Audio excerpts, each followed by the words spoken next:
दोस्तों, चीनी इतनी तेजी से महंगी हुई है कि लोगों को हैरानी पर हैरानी हो रही है। चीनी सस्ती हो सकती है, आयात टैक्स फ्री हुआ। 2 महीने में 40% महंगी हुई है। अब 1 किलो दाम करीब 55 रुपये। दोस्तों, आने वाले दिनों में चीनी सस्ती हो सकती है। केंद्र सरकार ने इसके आयात को टैक्स फ्री कर दिया। चीनी के लगातार बढ़ते दामों को ध्यान में रखते हुए सरकार ने यह फैसला लिया है कि यह छूट 31 अक्टूबर तक रहेगी। अभी चीनी रिटेल में 55 रुपये प्रति किलो करीब बिक रही है। आइए जानते हैं चीनी की किल्लत।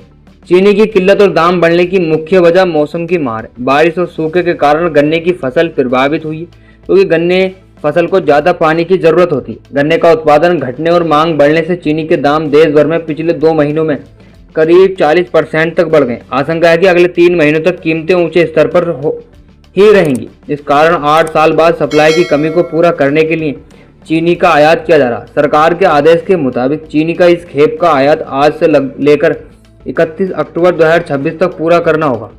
अक्टूबर के दौरान देश में कुछ त्यौहार हैं, जिसमें मिठाई, केक और पकवानों की भारी डिमांड के कारण शक्कर की खपत सबसे ज़्यादा होती है।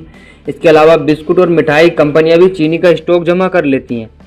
दोस्तों, त्योहारों से ठीक पहले बिना टैक्स के इतनी बड़ी मात्रा में चीनी बाजार में आने से सप्लाई चेन से मजबूत होगी और हलवाइयों से लेकर आम जनता को महंगे दामों से राहत मिलेगी। सरकार ने देश में शक्कर की कमी न हो, इसलिए इसके निर्यात पर पूरी तरह पाबंदी लगा दी है और यह रोक 30 सितंबर 2026 तक लागू रहेगी।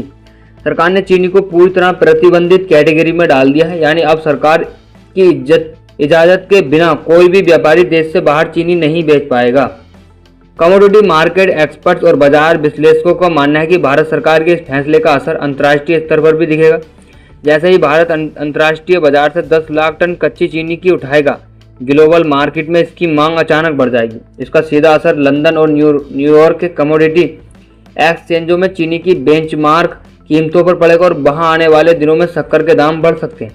देश में चीनी की किल्लत और दाम बढ़ने की मुख्य वजह मौसम की मार रही है। बारिश और सूखे के कारण गन्ने की फसल प्रभावित हुई है, क्योंकि गन्ने की फसल को ज़्यादा पानी की ज़रूरत होती है। उत्पादन घटने और मांग बढ़ने से चीनी के दाम बढ़ गए हैं। आशंका है कि अगले 3 महीनों तक कीमतें ऊंचे स्तर पर रहेंगी और पिछले 2 महीनों में कीमतें करीब 40% बढ़ी हैं।